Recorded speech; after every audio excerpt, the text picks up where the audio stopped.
Today on Judge Faith, was it a Sunday full of praise or parking lot pimping? I was at church praising the Lord like I do every Sunday. Everybody from church was leaving out. I was waving, hi, bye, see you later, girl. So he hits my car. You didn't laugh and say, oh yeah, I was looking at the ladies? She was being very ghetto fabulous at that time. I guess by me being an older gentleman with gray hairs on my chin, probably thought she can get something done. Oh, you say she was checking you out? And later, a puppy unexpectedly crosses over. If there's ever something wrong with a puppy, I take puppies back. All I get a message, just a plain, she's dead. She said, well, if I know you just put her down because you don't want to pay the vet bills. And I was so angry that I'm being accused of that. I can tell you what the law says, and perhaps that will help give you some clarification. Plaintiff Desiree Smith says the defendant was parking lot pimping after Sunday church service and smashed into her car. She's suing for the cost of damages. Defendant Donald Young says he accidentally bumped into the car while getting ice cream for his mother, and Desiree is hustling him for money. All rise. Court is in session. The Honorable Judge Faith Jenkins presiding. Please be seated. Your Honor, the litigants have been sworn in. This is the case of Smith versus Young. Thank you, Juan. Desiree Smith? Yes. You were suing the defendant, Donald Young? Yes. For $4,200 for damages to your car and repairs that you have to have as a result of an accident? Yes. Okay, why don't we start from the very beginning? When was the accident? The accident was actually March the 8th. It was a Sunday afternoon. I was at church praising the Lord like I do every Sunday.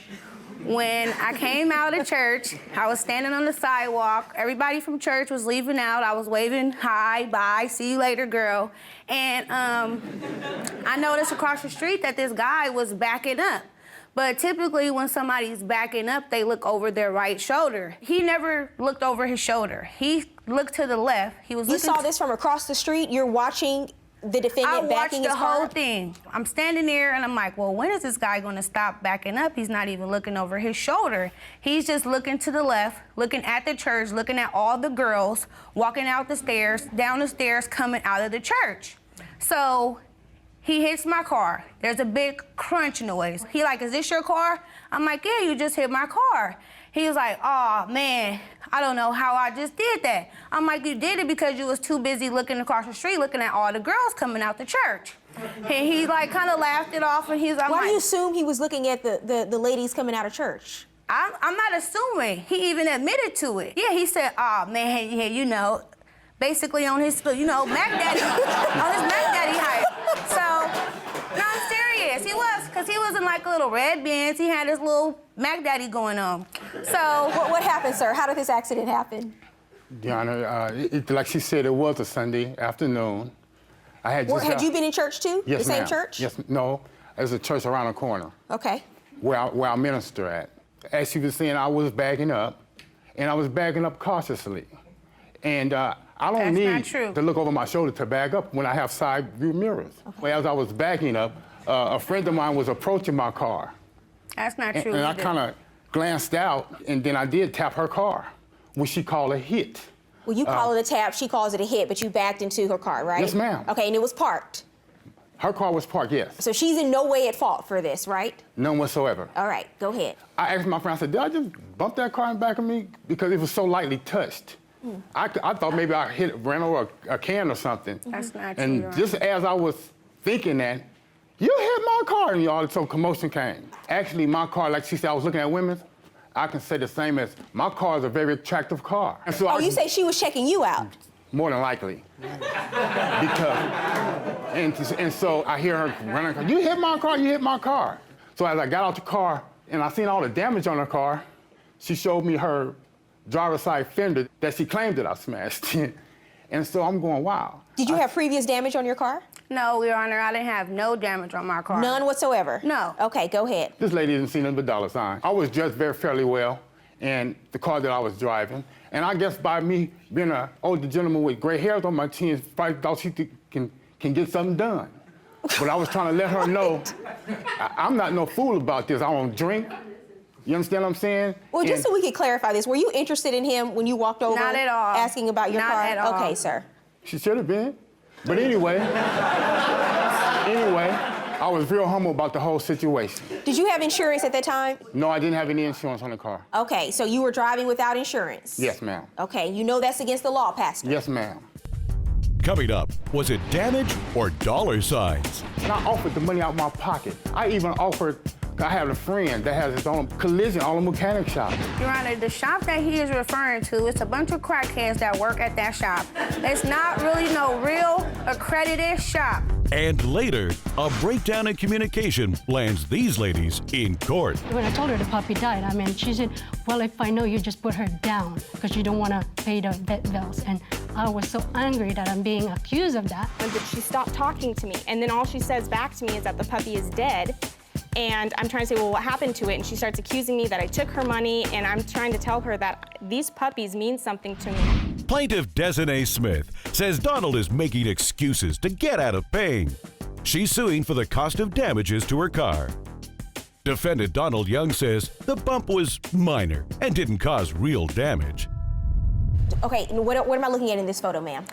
You're looking at the gap from the bumper and the hood, the space there. Okay. Which the detail shop said that since it's hanging like that and that gap is there, that more than likely when they take that stuff off to repair, there's gonna be more repairs underneath there that they're gonna have to fix. You haven't had the car fixed yet? No, and that's the fender. It's bent from him backing into it. Okay, that's the dent and that's the hood being crushed in. Okay. And so, sir, how are you able to come into court and say that these damages were already there if you hadn't even seen her car? That damage you see right there, I would have been bagging her pretty hard to cause that type of damage. So, well, she said that you did. It's one person's word against another because you agreed to pay for the damages, right? But then she provided you with an estimate and you thought it was too high. So the common argument I hear is, I didn't cause all of that damage.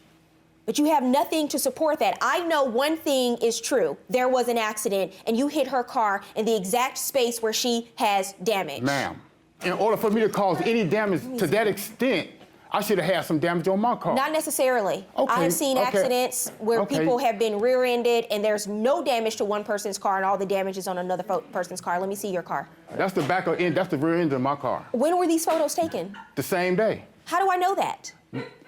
You don't know that. You only have one estimate? Yes, that's why I felt comfortable getting my car fixed. Well, no, when you come to court, you need to have more than one estimate. The estimate for this car is over $4,000. I offered her money out of my pocket. And when I told her how much it was, that's not enough. It was over $500 I was just trying to give her. Because she was being very ghetto fabulous at that time. That's not true, Your Honor. Whatever. I just left church for praising the Lord. She was being very ghetto fabulous. It's not true. And I offered the money out of my pocket. I even offered, I have a friend that has his own collision auto mechanic shop. Your Honor, the shop that he is referring to, it's a bunch of crackheads that work at that shop. It's not really no real accredited shop. How do you know that? Because it's right around the corner it's right around the corner from my church and his church. So I know exactly what shop he's referring to. And he did offer me a little over $500, but I know that the parts on my car is gonna cost more than that. And due to the fact that it's front end damage, I know that there can be more damage underneath. Okay, here's what we're going to do. There's a principle under the law called total loss threshold. And that is if the damage to your car exceeds a certain percentage of the fair market value of the car, the party at fault can declare it a total loss and pay the fair market value for the car. And in your case, it is $1,136. And I'm going to assume, sir, that based on the estimate she provided of $4,000, that you would choose to pay the fair market value of the car. And I find there are two issues here. There's liability and there's damages. You are obviously liable for this accident. You have come into court today. You tried to minimize the damages, but you don't have any proof that these damages were already on her car. So I'm ordering you to pay $1,136, the fair market value for the plaintiff's car. Yes, ma'am. Good luck.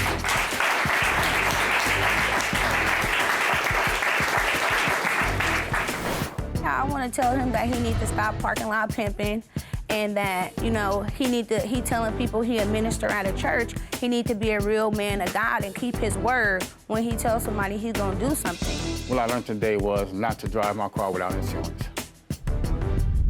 Plaintiff Giselle Lobitanya says she was devastated when her toy poodle Coco Light died after 6 days. She's suing for vet bills and other associated costs.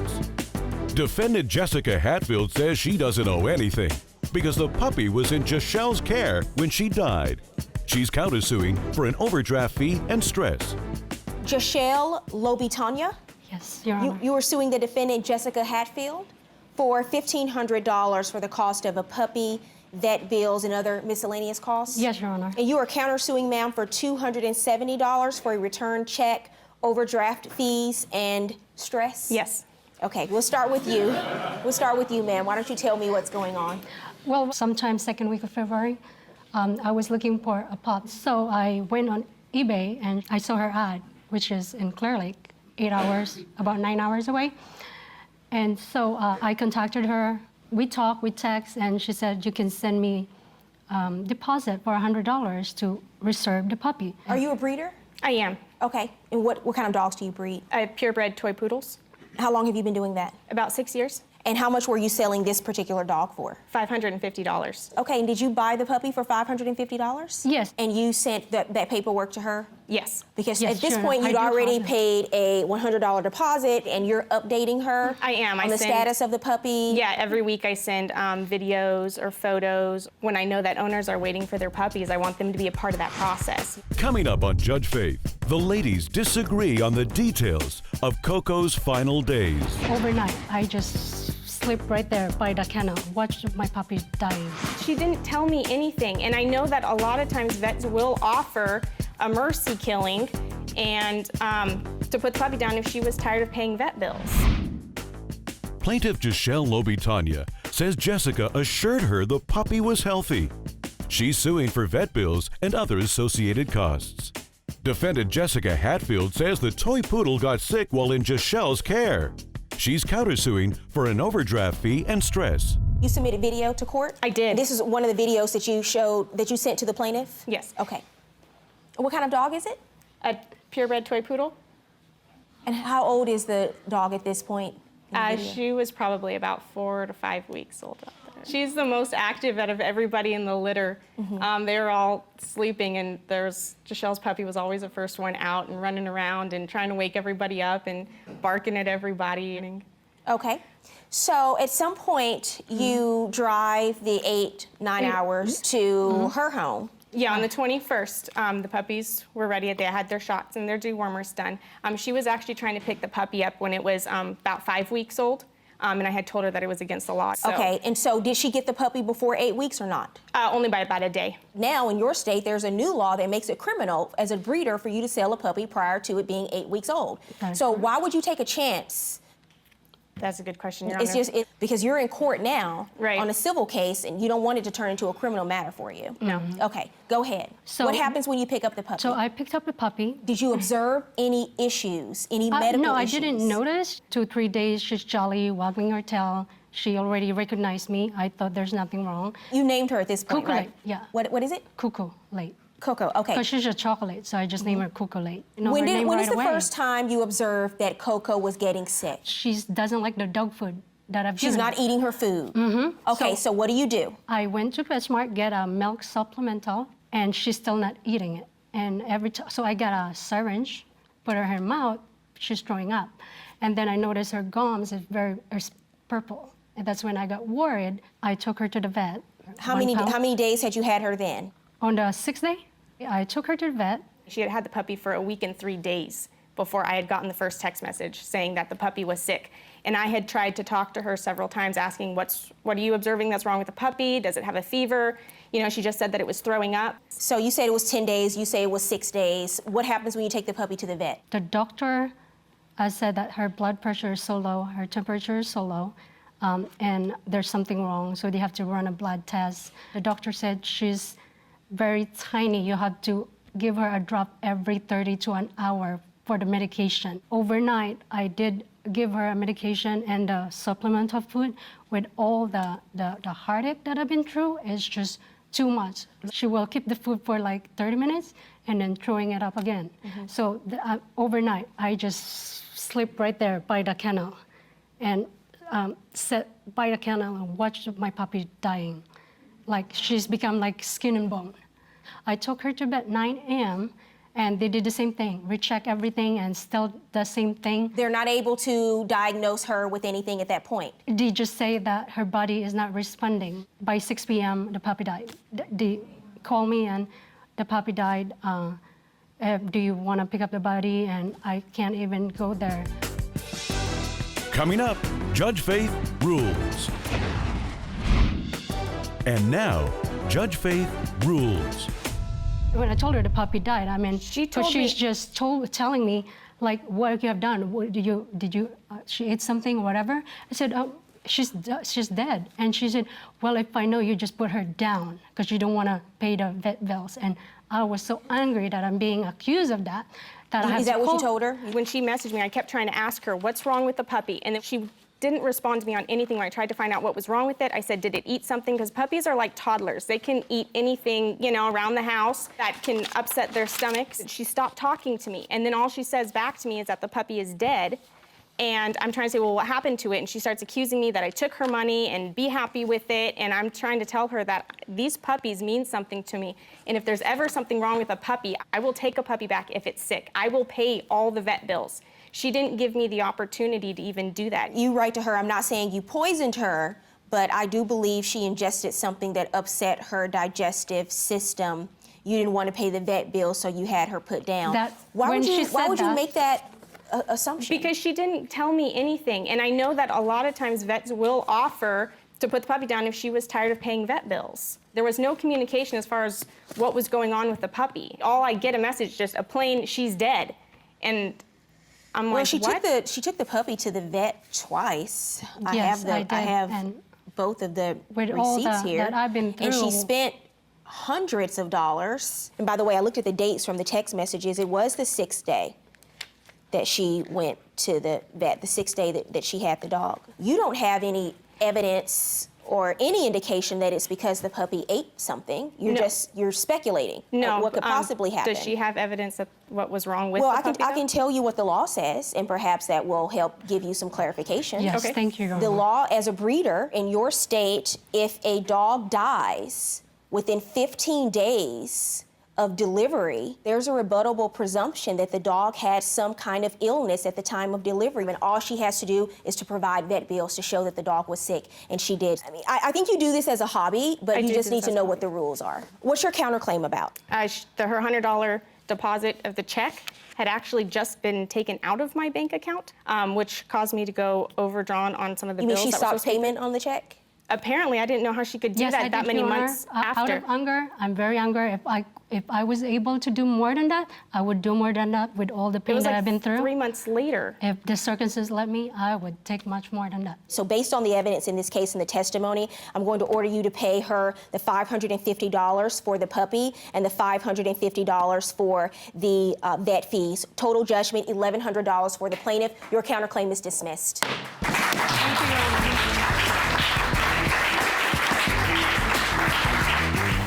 The puppies mean something to me too. And it's not my heart to sell puppies that are not healthy. And I wish I had had the opportunity to help in any way that I can. And the fact that she cut me off from being able to help, because that's my baby too. So. Right now, I don't have plan to get another puppy. I'm still trying to get over what happened, but in the future, I will get the same color puppy, same toy poodle, but not anytime soon. A concerned mother confronts her daughter in court after she moves to California with a boyfriend and starts missing car payments. I haven't seen her in 6 months, and I do miss my baby. I just want to know how long I'm going to be paying $400 for this car for. I've already been paying for almost 2 years. I haven't had anything in writing. I think the bigger issue in this courtroom today is your relationship. And later, Judge Faith takes a closer look at the car in question. Was this crack in the windshield before she came to California? It was a small crack. It's spread over the last 6 months. Okay, you didn't do anything to try to stop it from spreading? Plaintiff Lisa Baptiste says her daughter verbally agreed to make car payments, but has recently stopped making them. She's suing for car payments, parking and toll fees, car repairs, and shipping fees. Defendant Monique Ward says she doesn't owe any money because her mother has been unclear about how much is owed and never gives receipts for payments. She's accompanied in court today by her boyfriend, Jesse Wilson. All rise. Court is in session. The Honorable Judge Faith Jenkins presiding. Please be seated. Your Honor, the litigants have been sworn in. This is the case of Batiste versus Ward. Thank you, Juan. Lisa Batiste, Yes, ma'am. Yes, you Your are Honor. suing the defendant Monique Ward. Yes, is that Yes. you? Mm-hmm. For $4,153 you say she owes you for various expenses related to a car. Yes, Your Honor. Okay, and those expenses include 6 months of car payments, 6 months of insurance, tickets and tolls, late fees for those tickets, damaged windshield, and you're also suing for $850 in shipping costs. And you'll explain all of that to me? Yes, Your Honor. Okay, so why don't we start from the beginning and tell me what's going on here? How do you know Miss Ward? She's my daughter. Okay. And Monique is an awesome daughter. She's just young and just irresponsible is what she is. And How old are you? 22. Does she live with you? She did, but now she moved to Long Beach 6 months ago. In 2014, I bought my dream car, so I called Monique. Let me stop you for a second. Why don't you give me some background and tell me what your relationship is like with your mother prior to this case? We bump heads every now and then, but I mean, what mom and daughter doesn't bump heads? But we had a good relationship before I left. What did you move out to California to do? My boyfriend actually got a job offer, so I wanted to go ahead and go with him and actually start my own career doing makeup. So you moved all the way to California because he got a job offer? Well, and to also, build my own career myself. You didn't wait till you got the ring? I'm just kidding. That's your decision. Are you the boyfriend? Yes, Your Honor. Okay, all right. So you move out with him, and the two of you have been out here for 6 months? Yes. And you're now working, and I understand that that's where the car becomes an issue. What kind of car is it, ma'am? A 2010 Hyundai Sonata. Tell me what happens with the car. In 2014, I bought my dream car, and Monique was living with her girlfriend at the time. What's your dream car? A 2013 Volvo S6060. Okay. I thought you were going to say a Tesla, but that's I don't okay. know. That's out of my price range. Okay.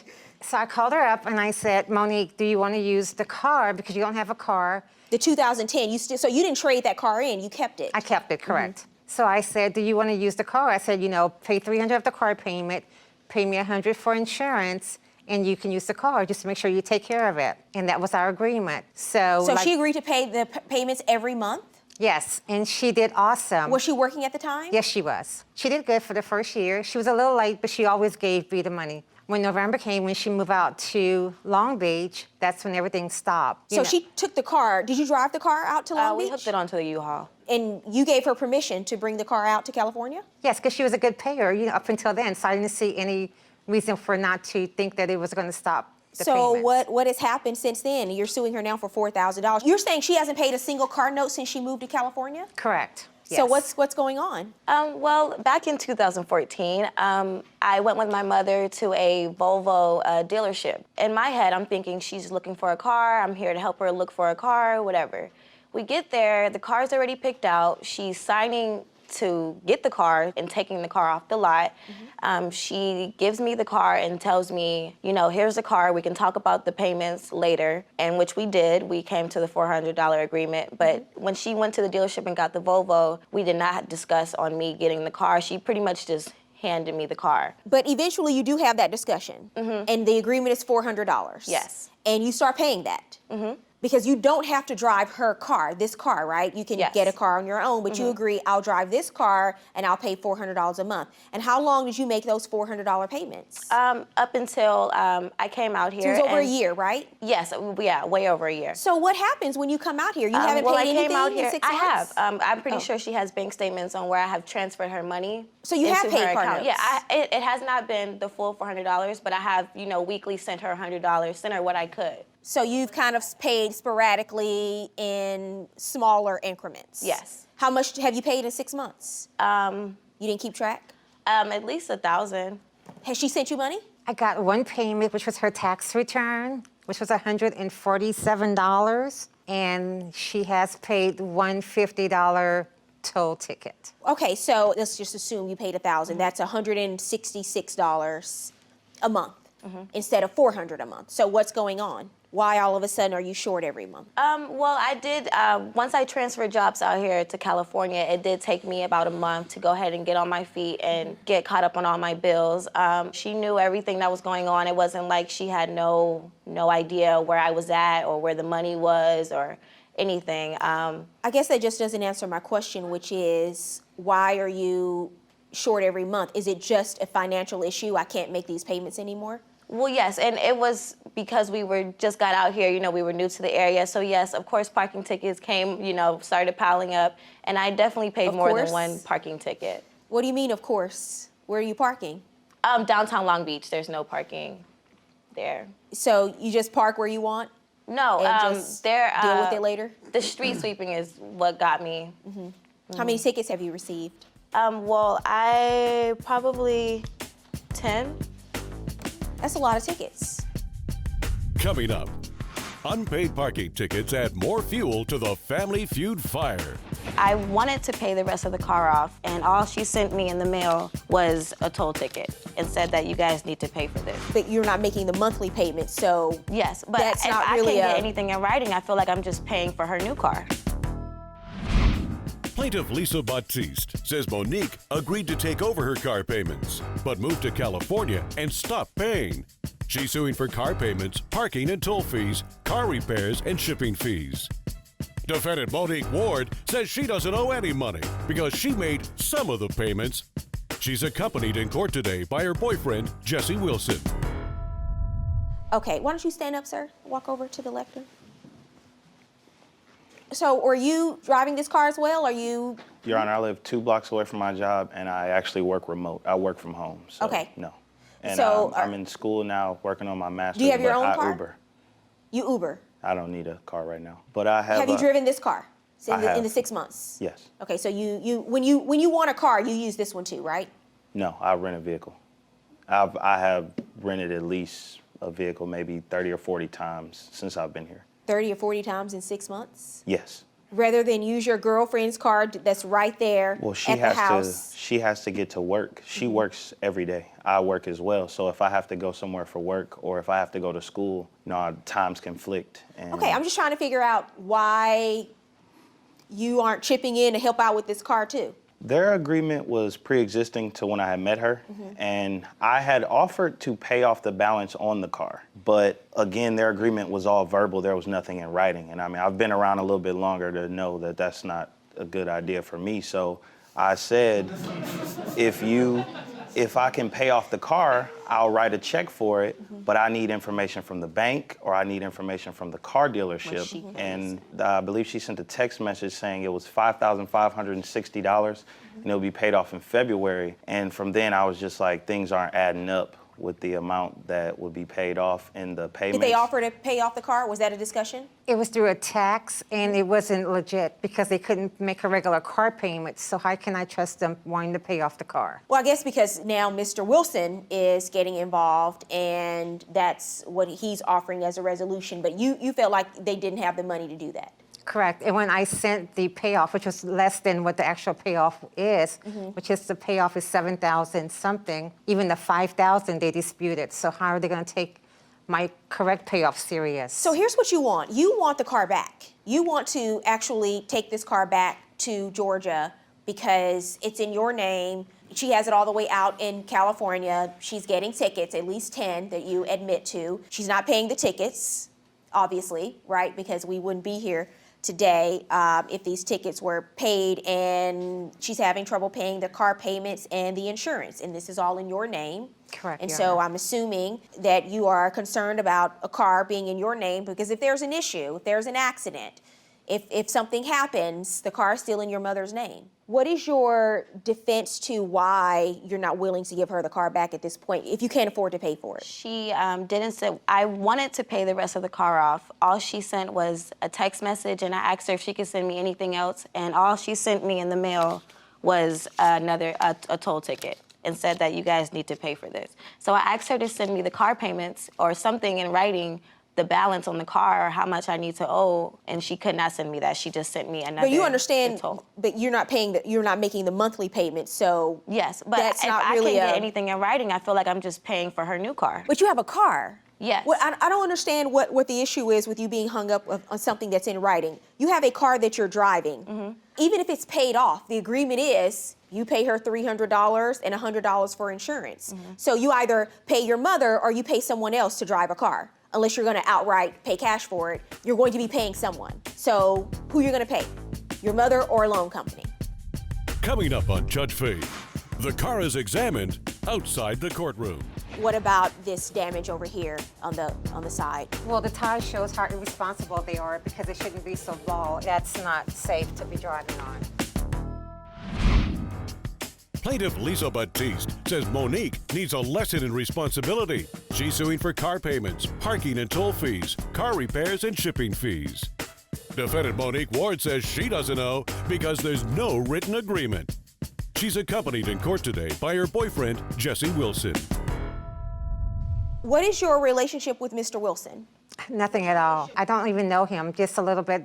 A couple of times he came over to my home, but ever since him and Monique's been together, she's different. Her friends are no longer her friends. She's a changed person. Her irresponsibleness has just escalated, and with her being... You think Mr. Wilson is responsible for that? He seems to be a I'm actually pretty working on responsible. master's He's degree getting right his now. I don't master's know how. degree. He's working Well, full he's an time. older What do you guy. think the issue is? He's an older guy, so he should be telling her... He's hey, 4 years older. She's 22. He's 26. Correct. There was a car accident that Monique was in that also, kind of escalated our relationship. I actually kind of helped her. And even when that car accident happened, I thought that would have raised her responsibility as far as taking ownership of A all car her... accident in this car? Yes, Okay, but you have insurance on this car, right? correct. So she wasn't responsible for, I'm assuming, any out-of-pocket expenses related to that? Correct, and that was all on me. And I think that was my major mistake because I should have gave her a little bit more responsibility, let her kind of accept that a little bit more than what I did. Okay, where's the car now?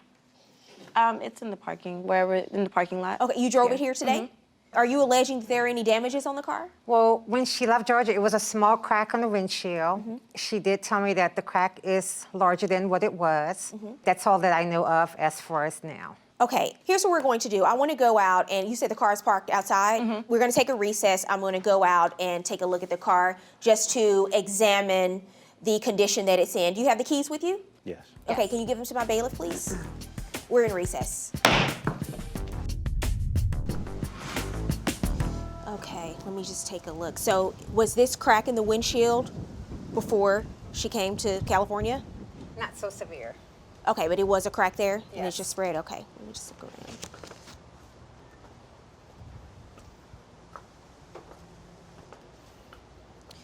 Okay, so the car is in pretty good shape. No major accidents or any major damage. I see there are a couple of scratches, and this crack on the windshield is a little bit longer, as you claim. What's your testimony about what that looked like before she left to come out to California 6 months ago? It wasn't so severe. It was a small crack. Okay, and Miss Ward, what's your testimony about that? What happened?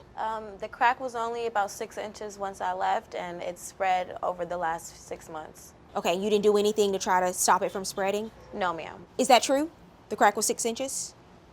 I'm not sure about the 6 inches, but it was there before she left, yes. And what about this damage over here on the side? Well, the tie shows how irresponsible they are because it shouldn't be so bald. It's a safety issue. That's not safe to be driving on.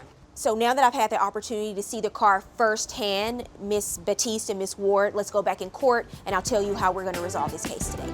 Okay. Coming up, Judge Faith rules. And now, Judge Faith rules. So before I talk about the car and how we're going to resolve the case with the car, I think the bigger issue in this courtroom today is your relationship. I mean, you're suing your 22-year-old daughter. Yes, Your What's Honor. going to happen after you leave court today? I'm going to give her a hug, and we're going to build our relationship, get more closer. This was a lesson learned. I think it was an eye-opener for Monique to see that, life is serious. Because she's a good kid, and I want her to be successful. What do you have to say, Miss Ward? I just want to know how long I'm going to be paying $400 for this car for. I mean, I've already been paying for almost 2 years. I haven't had anything in writing. I understand the issue with the car. We're going to talk about that.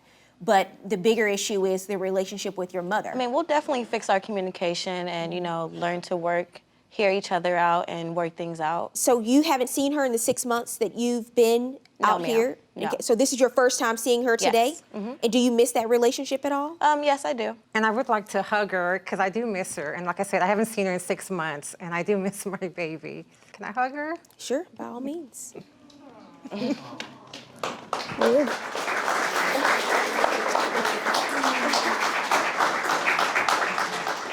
She said, "I got my hug, now I want my money." Oh, right. That's what she whispered to you. I caught it. I can read lips.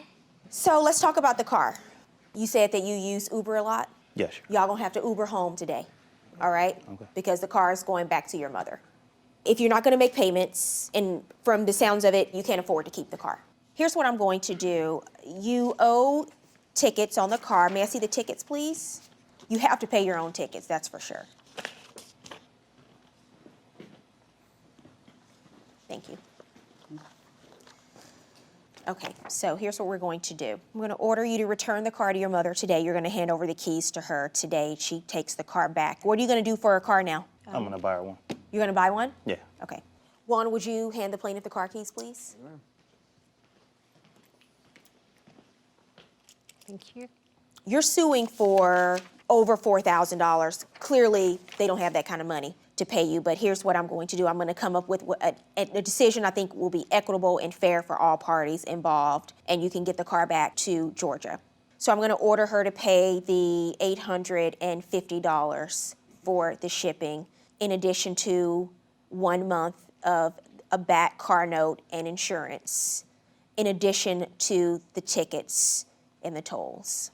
That's a total judgment in the plaintiff's favor, $1,711. I wish all of you the best.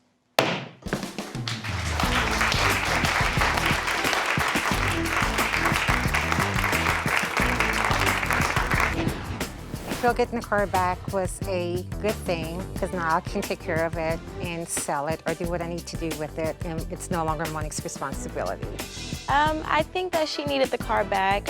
It was in her name, it was hers, so I'm glad that she's able to get it back. Now that this is over, I think our relationship will improve, and I think that she'll definitely be back to California to come see me. They say his snowplow smashed into her Solara. So as I was going, it hit my side, my right side. If I had been actually in motion, I would have pushed all of this in the side of her car. We have two completely different stories about how this accident occurred. And later, a lease renewal gets personal. She said, "I think you should know this, ... And I said, "Oh, wow, that's great. Congratulations," in caps via text. You could tell that she was not happy. I love the way she tells me how I feel, for one thing. When she found out we were moving, she became very vindictive, very mean.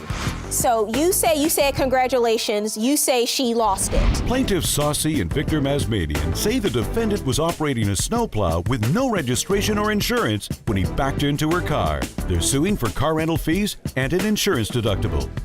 Defendant James Braun says he owes nothing because he was on private property when Saucy's car skidded on the snow and swerved into a snowplow. All rise. Court is in session. The Honorable Judge Faith Jenkins presiding. Please be seated. Your Honor, the litigants have been sworn in. This is a case of Masmadian and Masmadian versus Braun. Thank you, Juan. Victor and Saucy Masmadian? Correct. You were suing the defendant, James Braun, for $651. $500 of that is an insurance deductible and the rest are rental car fees for an accident you say you had with him, ma'am? That's correct. Okay, so why don't we start from the very beginning? Tell me what happened here. On January 24th in the morning, I was coming from work. I'm a registered nurse. I work at Norwalk Hospital in Connecticut. And I was returning back from work, and it was a snowy night. The snow, I don't believe it was snowing. What time of day was this? It was about between 9:30 and 10 o'clock in the morning. 9:30, okay. I'd say, yeah. A couple of blocks away from our house. Do we have a photo of the area?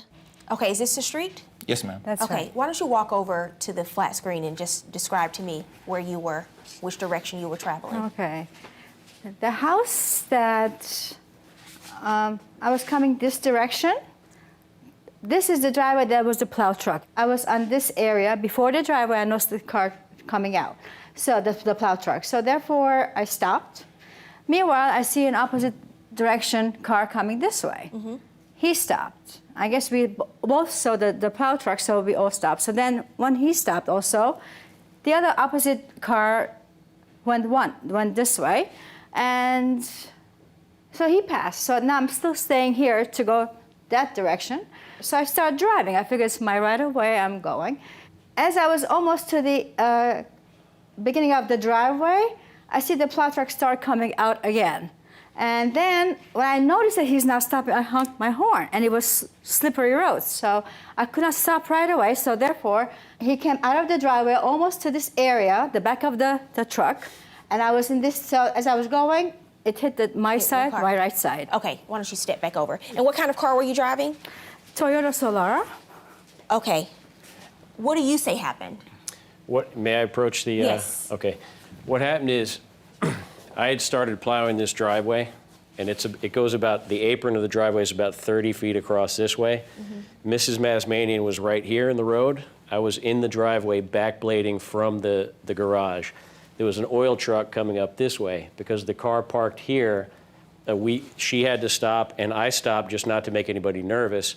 But once the oil truck passed by, I started to back up, and I had no reason to exit the driveway because there's so much width here that all I have to do is backblade the snow and then push it off to each side. So you're saying you never... I never left the driveway. I never went past this point of the driveway. So how do you say the accident happened? I was already stopped, and then she hit the brakes, lost control, and scraped the whole side of her car on the back of my truck. Okay, why don't you step over? So is what he's saying true, that your car slid into his plow? No, because I know for sure we had all stopped.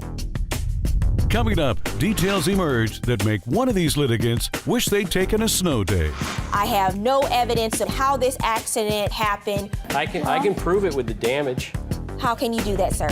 And later, was it a rental or a relationship? She wanted us to leave the house in the same condition we moved into it in. I couldn't put the fleas back in the house.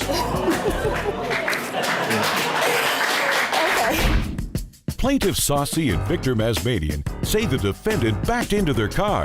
They're suing for car rental fees and an insurance deductible. Defendant James Braun says he owes nothing because he was not at fault for the accident. Did you tell her that she should report this as a hit and run? No, I never said that. In fact, Mr. Masmanian said to me, he said, well, you don't have insurance, so if you want to, you can go ahead and flee the scene. I'll just tell them it was a hit and run. That is absolutely not true. I came out of my car, I assessed the damage. It is then that he told me, just like I told your wife, that you can report this as a hit and run, and I didn't say that. You will be fully paid. I said, that is committing fraud. I refuse to do that. Then he told me to look at the damage and tell me how much am I willing to accept as half payment. I looked at the damage. I assessed it at $4,000. Did you offer to pay for damages? Never. And he said, there is no way I can pay you $2,000. Then this conversation never happened? Not this way.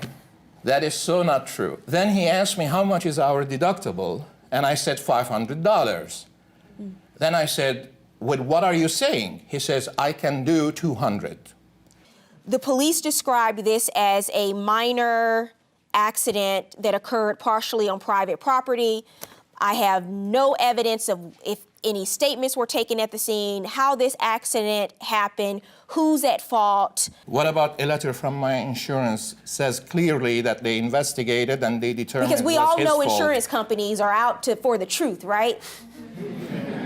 I can prove it with the damage. How can you do that, sir?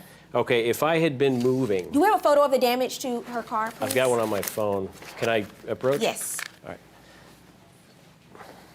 Okay, so my truck was right over here, and you can see that the contact started at this point. If I had been moving, the damage to the car would have been progressively worse as it went by, because I would have been in motion. So if you notice that this scrape, it's the same consistency. Actually, it starts here and it gets lighter. like she turned away or just went right by. But if I had been actually in motion, I would have pushed all of this in the side of her car. I was stopped. So the reason she slid and she hit my car and she scraped her car along my stopped truck. Thank you. Juan, I have a question for you. You worked in, you did patrol, and you responded to accidents like this, right? Neighborhood accidents. Who has the right of way when someone's driving down the street and there's another vehicle entering or exiting a driveway, based on your experience? Generally, the vehicle that's traveling on the straightaway has to have the responsibility to be more cautious of its surroundings for pedestrians and vehicles coming out of the driveways. Here's what we have in this case. We have two completely different stories about how this accident occurred, your version, and no independent, objective testimony or police report that corroborates what either of you are saying. Here's what you said that I have an issue with. You told me you saw him and you honked your horn. That tells me that you knew that something might happen. You didn't know if he saw you coming down the road. And just like my bailiff here just testified in court, you have the right of way. You have a duty to notice your surroundings. You saw the plow and you kept driving, apparently. You have the burden of proof in this case. This is your lawsuit. You have the burden of proof that he should be responsible for damages because this accident is his fault. And you have not proved that to my satisfaction today. Judgment in this case for the defendant.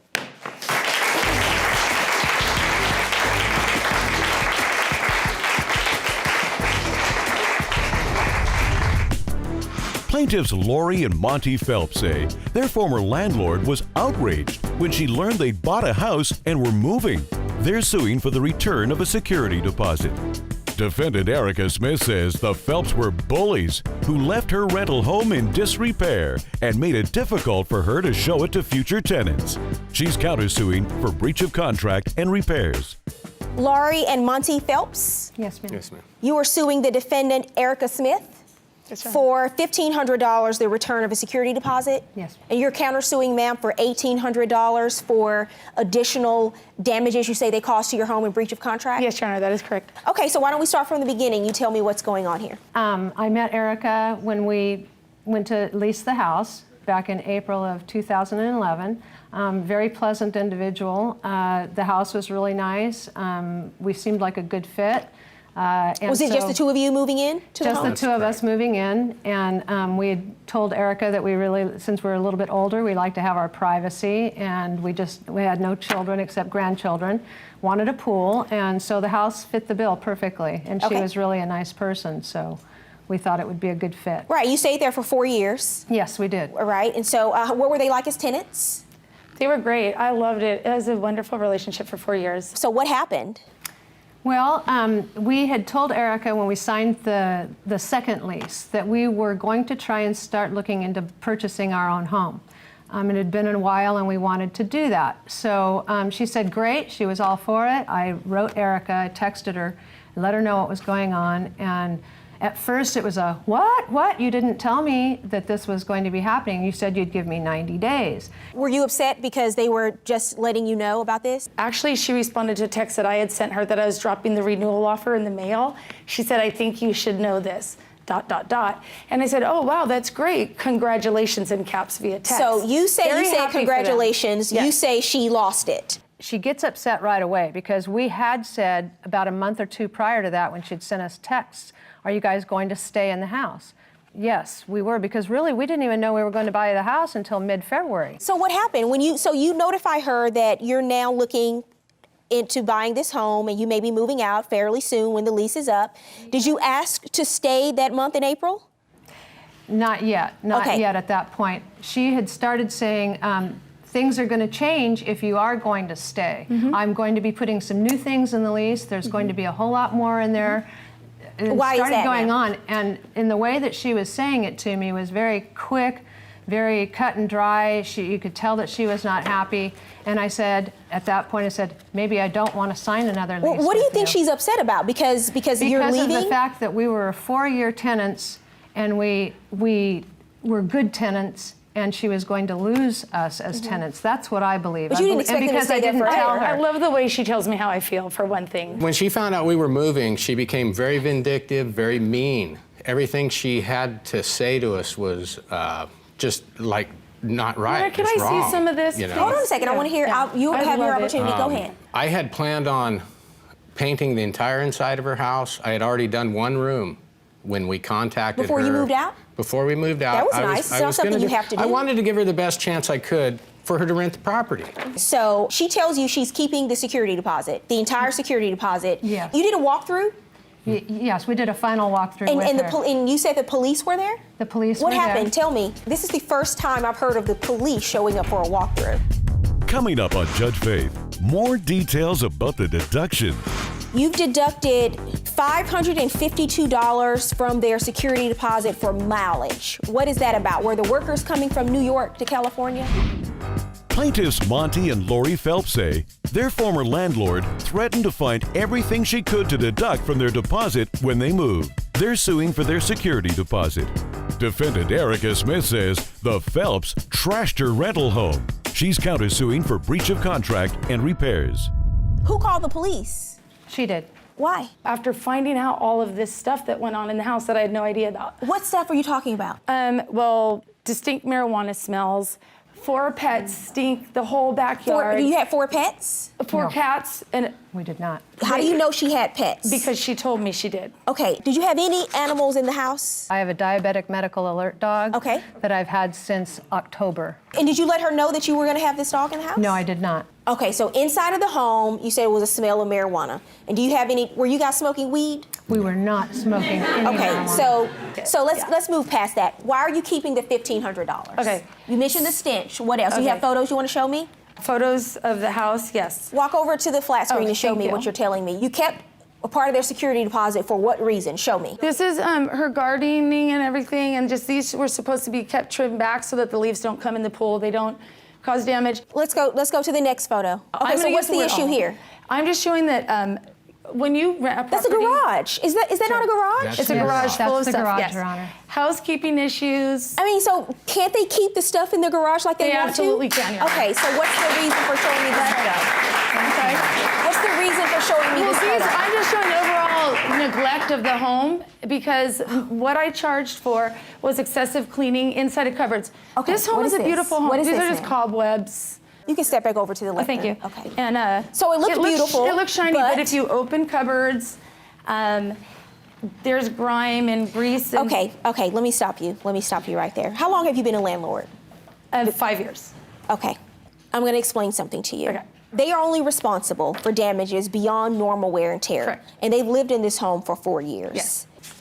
You've deducted $552 from their security deposit for mileage. What Okay. is that about? Were the workers coming from New York to California?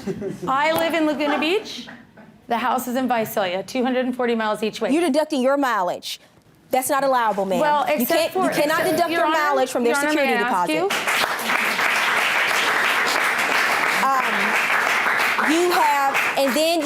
You have deducted $970 for labor. Yes. These are the things I have a problem with. Okay. You charged them 3.5 hours to clean the kitchen. Yes.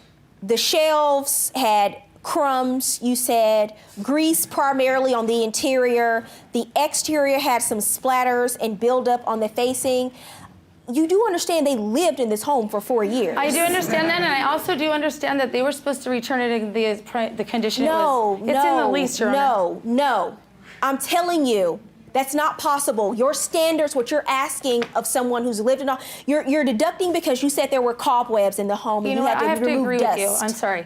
You had to we remove all dust. have a different perspective, and it's subjective. And when I have someone who comes in and they've deducted for things clearly they shouldn't be deducting for, it makes me question everything else that you're putting on this list. Yes, and I agree. I agree. And I got counseling on that, Your Honor. I got And counseling then on on that top of that, you had a tenant move in there 3 weeks later. So it could not have been that bad. Coming up, Judge Faith rules. And now, Judge Faith rules.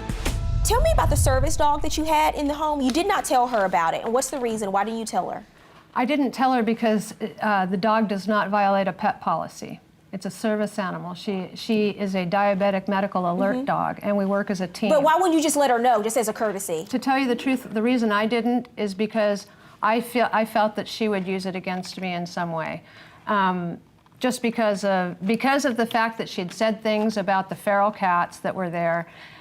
She said she wanted all of the animals destroyed that were on the property, that they were nothing but fecal matter to her. She wanted us to leave the house in the same condition we moved into it in. I couldn't put the fleas back in the house. Okay, no, I'm asking you.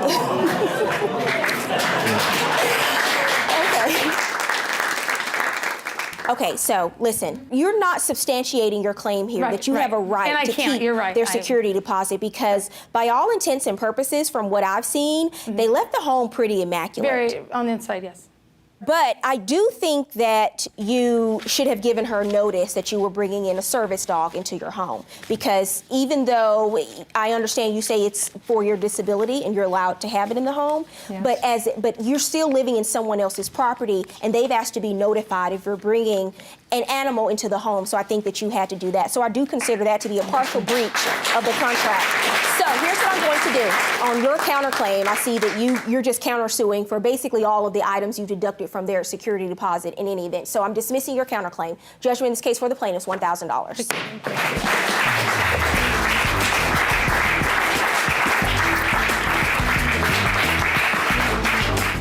I've learned to take lots of pictures, stay prepared, write down everything, document everything. And we're our own landlords now, so we don't have to worry about it. Obviously, I disagree with what they said about my vindictiveness, and I didn't want to renew the lease, but I did. I'm happy they have a home, and I'm happy that we can all move on from this. These two jailbirds were cellmate besties until one of them broke the house rules. I called her parole officer and I said, well, do you want to come get her, or would you like me to hand deliver her back to prison? She's broke house rules and I'm done. She was calling me, texting me, cursing me out, calling me everything but the child of God. Not because true. I wasn't taking care of her like I said I would do. You end this letter with, "Goodbye, B. The devil and worse awaits your arrival." And later, a beautifully remodeled rental transforms into a trash can. I have a beautiful home that I take very much pride in. Me and my son, we were standing in the kitchen and I heard a big, popping noise, and my refrigerator started to spark, and everything went out in the house. Because you're alleging she's tearing it up on purpose? Plaintiff Acacia Dolphin says she loaned her former jailhouse bunkmate money, but when she allowed her to move into her home, everything went haywire. She's suing for an unpaid loan. Defendant Nancy Diaz says they were best friends and she's hurt by the actions of her former roommate, but she doesn't owe anything because the money was a gift. All rise. Court is in session. The Honorable Judge Faith Jenkins presiding.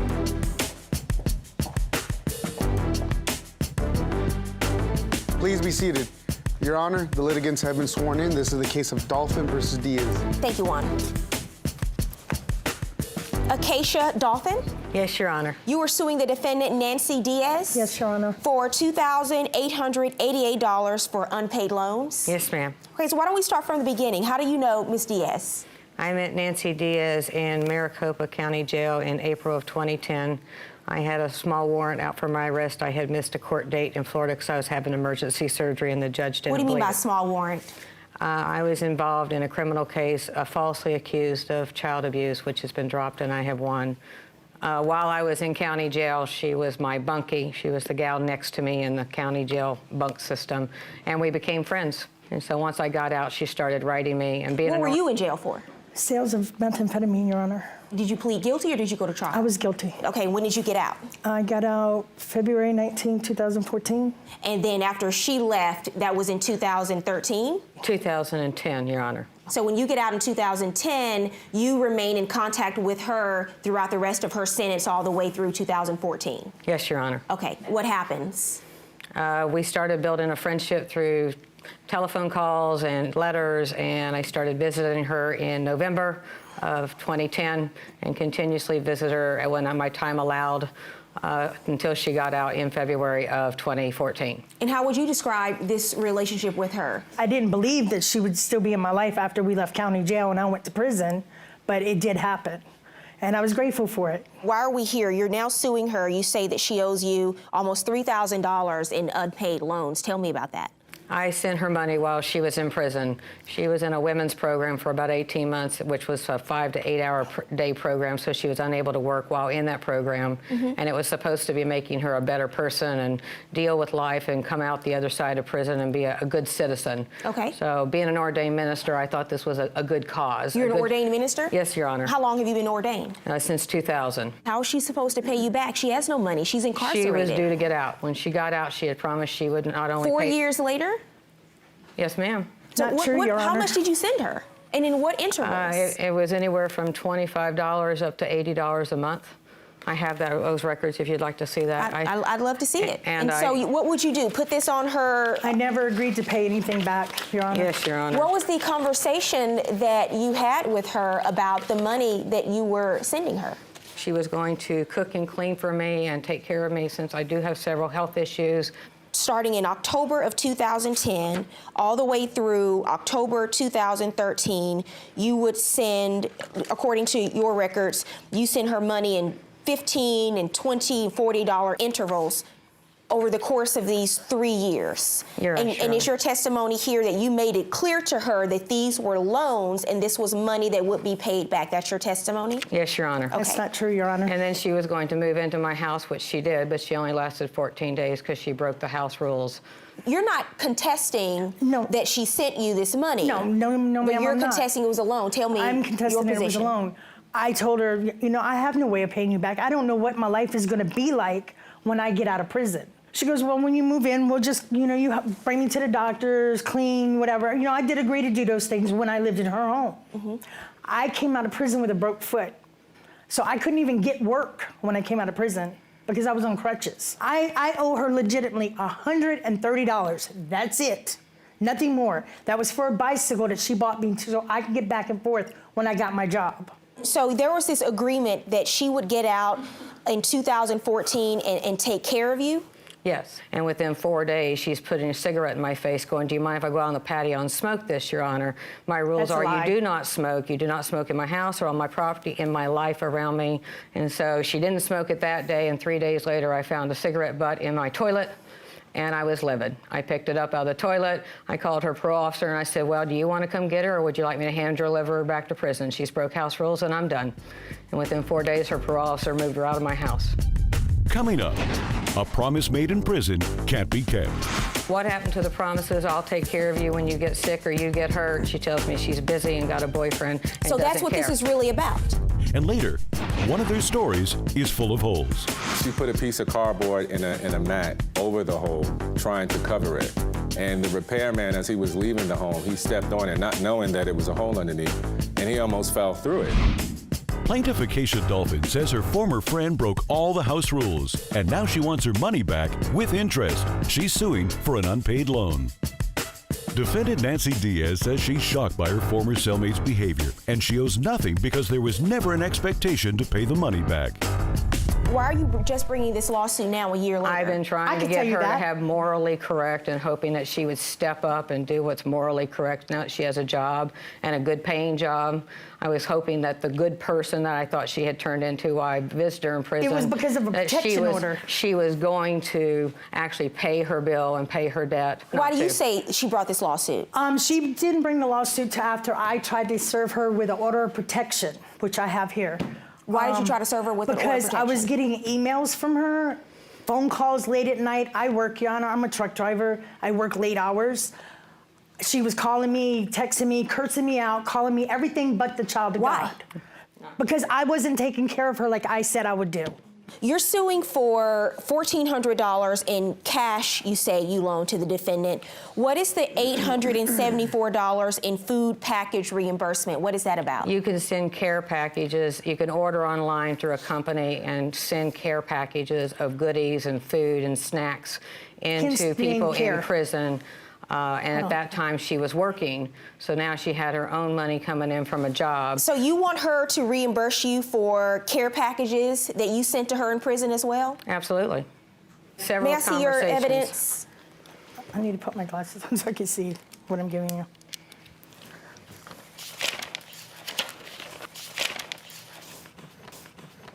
And, oh, wait, sir. This is the order of protection order that I put against her.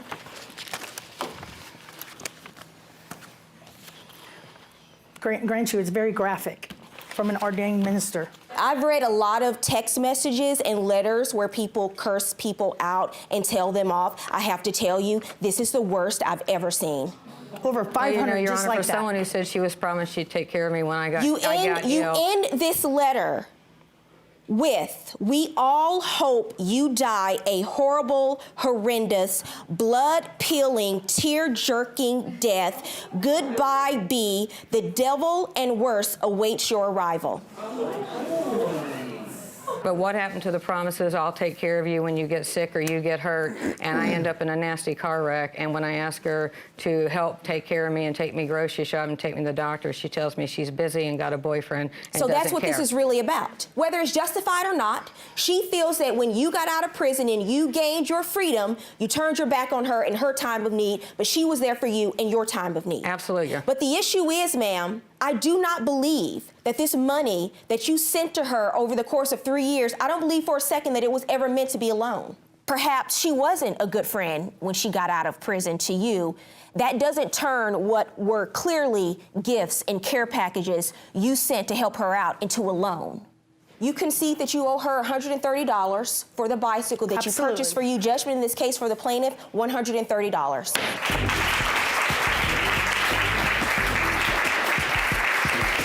Karma was served. Plaintiff Sharif Baker says his tenant is purposely damaging his home because she wants out of the lease early. He's suing for property damage and repairs.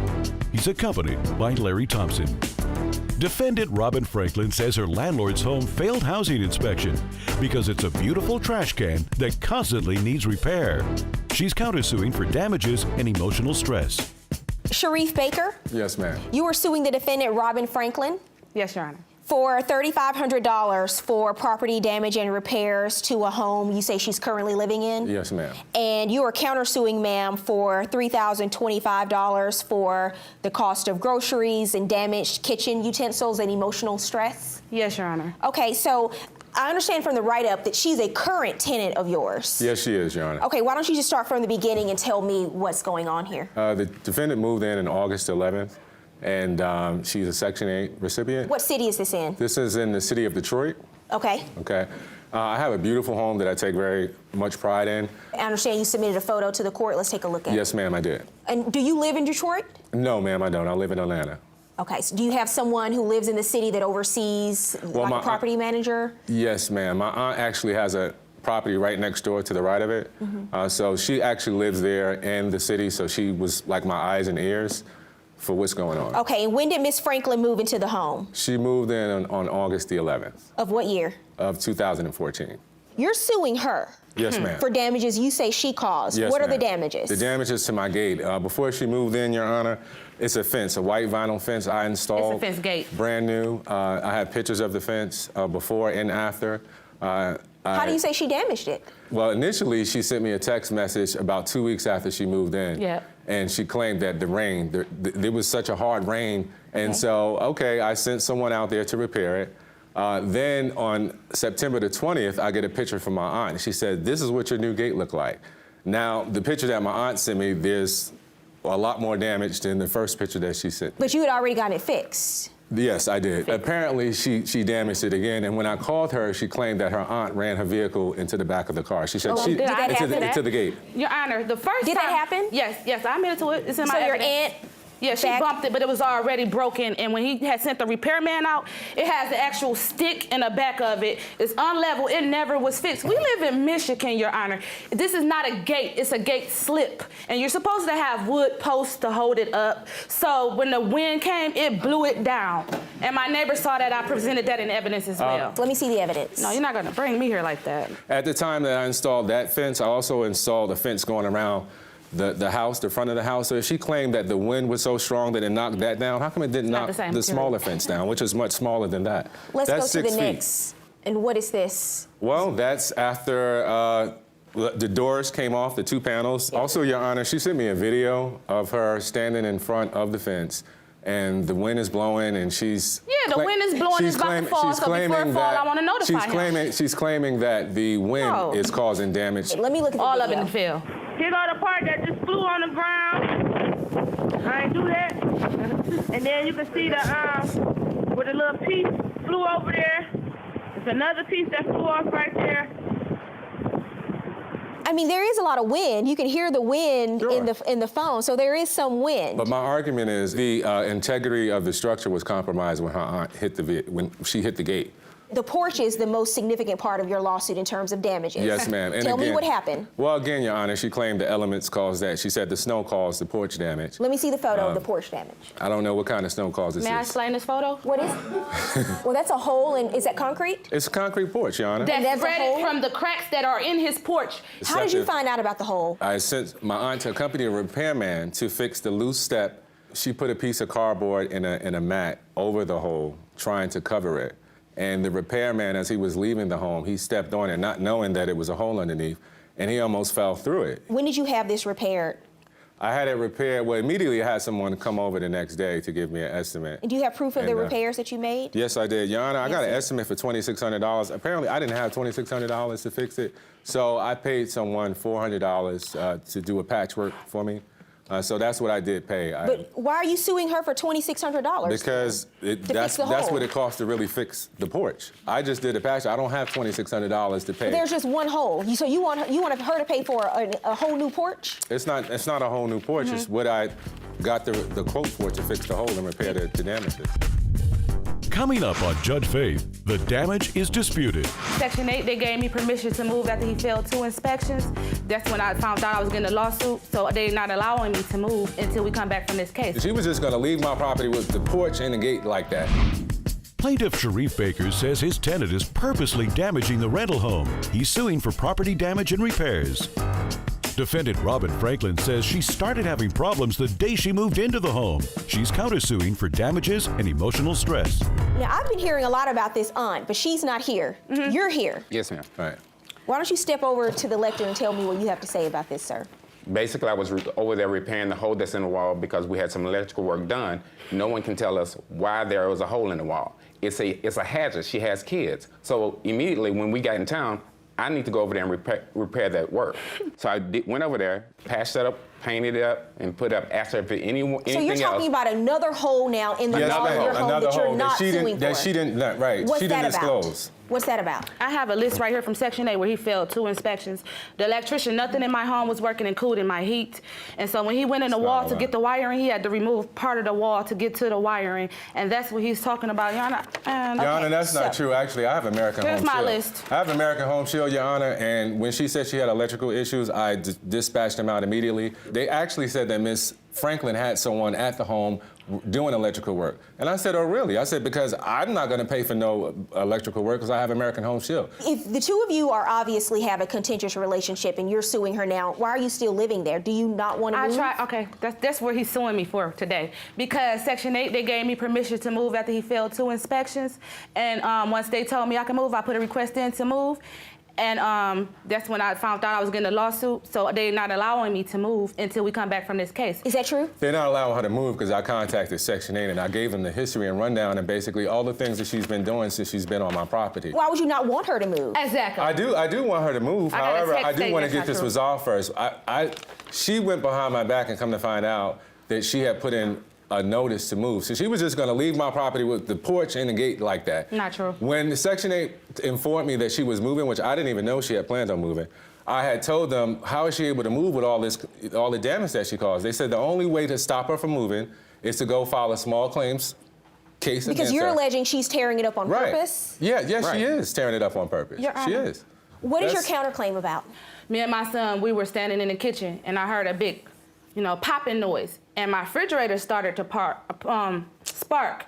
And everything went out in the house. You're countersuing because you say when the electricity went out, this damaged your freezer and your microwave. Please show me proof of that.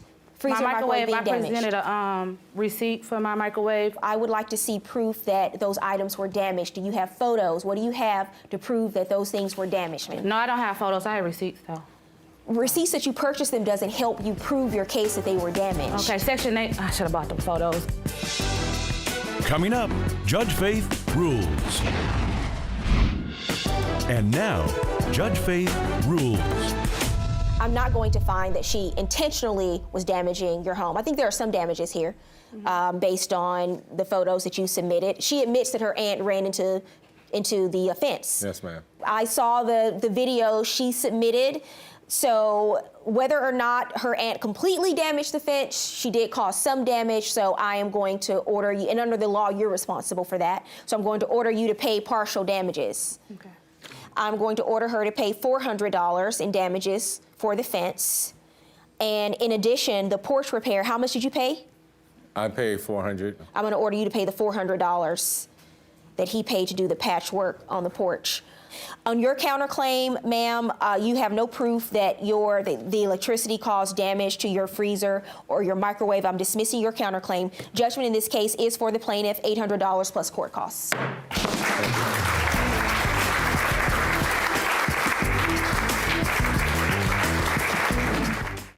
Was the money alone or the price of love? She calls me, she says, I need your help. He said, you're like a magnet and I'm attracted to you. He texted me that. Really? She wanted to have sex with me. I felt like a gigolo. I think you know what's going on with her. She's not giving you thousands of dollars just out of the kindness of her heart. And later, a son wrecks his father's favorite truck. He was 12 years old the first time he took off in a car and wrecked it for me. He makes sure he finishes them off when he wrecks them, okay? Okay. I mean, I understand that I made a mistake, but I don't see how he can sue me. This is what happens when I have parents in here who sue their kids. Usually, it's the last straw to get their child's attention. Plaintiff LaTanya Johnson says the defendant kept the money she handed him to pay the landscapers that worked on her home. She's suing for the return of her money. Defendant David Davila says he doesn't know because the money from LaTanya was a gift for sexual favors from him. All rise. Court is in session. The Honorable Judge Faith Jenkins presiding. Please be seated. Your Honor, the litigants have been sworn in. This is the case of Johnson versus Davila. Thank you, Juan. LaTanya Johnson? Yes, Your Honor. You are suing the defendant David Davila Yes. for $1,800, the return of money you say you loaned to him? I didn't loan it to him. He stole it from me. Okay, why don't you tell me what happened? Well, I got some money from my grandmother's estate, and I decided to do some work on my house. You know, new appliances, landscaping, and every time I tried to deal with the contractors, once they realized I was a single woman on my own, the price would go up, the respect level would go down. I wasn't getting any justice. So David's been my friend from school for the last 2.5 years. So I asked David if he would help me, if he would deal with the contractor for me. Mm-hmm. What help did you need with the contractors? Why did you need his help? Because I figured he would get more respect being a man. And so what was the conversation you say you had with him? I asked him if he would help me, if he would deal with the contractor for me. In what way? I tell him what I wanted done, how I wanted it done. So why did you have to have him to get money to give to the contractors? Even if you had him talk to them, why did you need him to give them cash money, as you said in your statement? Because I wanted him to deal with the whole process. And so you decided to pay the contractors in cash? Yes. How much? $1,800. Let me hear from you, Mr. Davila. Give me some background on your relationship with Miss Johnson. Okay, like she said, we did go to school together. We only known each other for since last fall. But we became friends during the summer. Just friends? Friends. Platonic friends. We were friends. This past summer? Yes. She calls me, she says, I need your help. We have a couple drinks, we're talking, and she's hysterical about this guy trying to take her for her money as far as the landscaper and a paver. I told her, okay, fine, you know, what do you want me to do? And she's like, well, can I kiss you? Can I touch you? So we sat up and talked all night. Okay, get to the point of your story, sir. Basically, she went to a jar, she pulled $2,000 out of her jar, said, here, take this money, go fix your car. And I went home.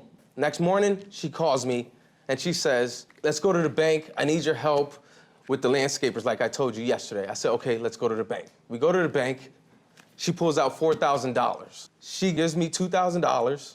In cash? In cash. Another $2,000? Yes. Okay. In cash. Why do you think she's doing that? He was my friend. I was helping him out, but the second $2,000 was for the landscaper. Oh, so you did give him $2,000? I gave him $2,000. Just as a gift? Yes, his car broke down.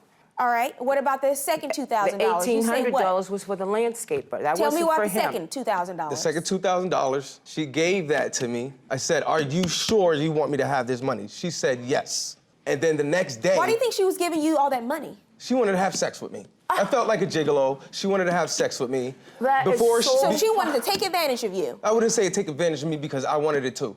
He said, you're like a magnet and I'm attracted to you. He texted me that. Really? Yes. Okay.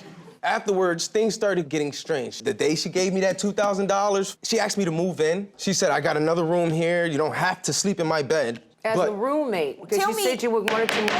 Hold on a second. I need to know what happened at the bank. You said she gave you another $2,000 at the bank. What do you say she said when she handed you that money? When we got there, she said, I'm getting money out. She never said that the $2,000 she gave me was for the landscaper. She said, hold this. She gave you money and she said what? She said, hold this money. I said, are you sure? Hold it, not keep it and spend it, hold it. She said, hold it. Oh, and what do you take that to mean? I held the money. You took it. This you was spent it, right? afterwards. I spent the money afterwards. This was like 2 days later, I spent the money. Coming up, BFF or boy toy? You text him 2 o'clock this morning. What hotel are you at? Where are you? Did you sleep last night? I just want my money back. She wanted to be with me. That makes it even worse what you're doing because you are clearly using her. And later, Judge Faith helps a father forgive. I actually went to Mississippi and bought this truck, and the truck was like brand spanking new. Well, he made me a key to the truck. I didn't steal the truck. He's not saying you stole it. He said he let you borrow it. You just totaled it. Plaintiff LaTanya Johnson says David kept the money she gave him to pay the landscapers. She's suing for the return of her money. Defendant David Davila says he doesn't know because the money from LaTanya was a gift. So when she tells you hold the money, you don't say hold it for what? What am I supposed to do with this $2,000? Is this my money? Am I holding it for you? What else is going on here? She took $4,000 out. She gave me $1,800. She kept the rest. So I held the other money. I never spent it until like the day after, and she started sending me these crazy text messages, and I felt like, okay, she feels I stole the money. Crazy text messages how? She was like, okay, where are you? I need you to be here. I need you to talk to this guy for me. What happened? So she never had a conversation with you, this money is for you to pay the landscaper. No, You say she never told you that. She just told me to hold that money. Let me see your text messages. Yes. What do you say happened, ma'am, at the bank? What was the conversation? I asked him if he would help me and if he would deal with this landscaper because I wasn't getting any justice or any respect from him, and he said, yeah. So then when he went to pick up his car, he said, I'll meet you at the house. I have an errand to run or whatever. Never saw him again. He became a ghost. And he knew that money, that $1,800, was for the landscaper, and he promised to deal with him. What evidence do you have to support what you're saying, that $1,800 you took out of the bank was not just you trying to buy a lover or a friend or buy affection from someone a second time? Because clearly that's what you did the first time. The attraction's gone. I just want my money back. I gave you $2,000 to fix your car. If the attraction was gone, 2 days before coming here, she came to my house at 6 o'clock in the morning saying she still wants to be friends. Then That was 2 days ago? Yes. I have text messages in my phone. I'm here outside your house. Come outside. I want to talk. Maybe she wants to talk to you about the money. I wanted my asked money her, back. what do you want to talk about? My we money. can talk about it here on the phone. Yesterday, he sent me a text message asking me for $4,000 more.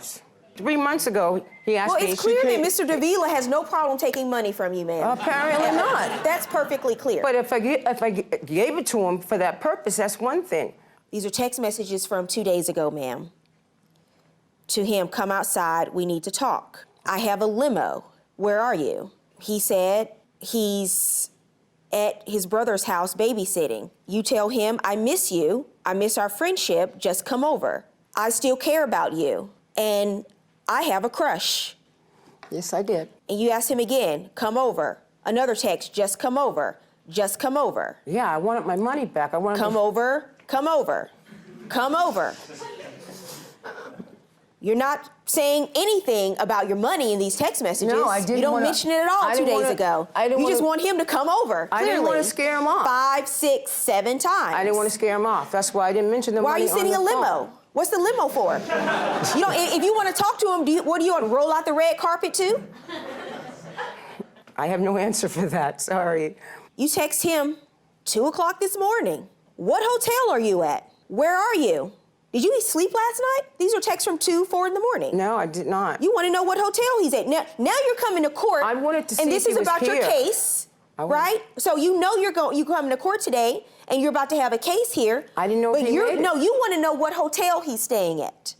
I want to know if he's Still, you're not mentioning anything about money. You don't send him one single message saying you took off with my money. Did you send him a message? Yes, but it scrolled off my phone because it was like 3 months ago. Scroll up on here. Tell him to pull this up. Do you have any messages from her about landscaping? Yes. Pull them up. Why do you want to be friends with someone who you say stole $1,800 from you? I guess I have the word sucker across my forehead. I don't know. For the time that we've known each other, we were good friends. And I said to him, David, if you're going through something in your life, if you're having a situation or you're having some problems, if you had just asked me for the money, I would have given it to you, but you had to steal it from me. Thank you. You just said what you told me. If you had asked me. Guys, don't argue with each other. But he didn't ask me. He just took the $1,800 for the landscape, but I never saw him again. She texts you on June 28th, you still want to be friends, I have forgiven you. Forgiven you for what? If you'll scroll, you'll see there's a text message. I think it was June 1st, if I'm not mistaken. Mm-hmm. She said, okay, I think you're off the hook. She said... Off the hook for what, sir? For not paying her the money. Why? If it was a gift? She sent me a text message just saying that. I don't know how to understand her, what's going on with her. She acts like she's crying all the time. I don't know what's going on with her. I think you know what's going on with her. I think we figured that out a couple of minutes ago, right? She's not giving you thousands of dollars just out of the kindness of her heart, right? You do know that, right? She wanted to be with me. Okay. But things got weird, Your Honor. To me, that makes it even worse. The fact that you're accepting this amount of money from her, knowing that she likes you, and as you say, wants to be with you, that makes it even worse what you're doing, because you are clearly using her. Coming up on Judge Faith, is this father-son relationship damaged beyond repair? You know, I'm getting older now. I'm not going to be around all the time. It's time to be responsible for yourself, son. That's why I work 7 days a week. You're working 7 days a week, but you're still taking advantage of me, and I'd like for you to stop. Plaintiff LaTanya Johnson says David kept the money she gave him to pay the landscapers. She's suing for the return of her money. Defendant David Davila says he doesn't owe because the money from LaTanya was a gift. I think, based on everything I've heard today, you know and I know that you're dealing with someone who is lonely and vulnerable. And she is willing to buy friendship, but I don't think she gave you the $1,800 based on the messages she sent you immediately after you took the money. She starts asking you where it is, and she tells you, if you would have needed the money, if you told me you needed the money, I would have given it to you. I think she would have. But I think that you thought she probably wasn't going to bring a lawsuit. She probably wasn't going to take it this far because she wanted your friendship so badly. So I'm going to order you to pay back the $1,800. For you, just because, you know, you're continuing to send him these text messages, you want to be friends, this is not someone who wants to be your friend. You understand he's only in this from what he can get from you. That's it. I understand, Your Honor. So stop asking him to be your friend. He's not your friend. $1,800, judgment for the plaintiff.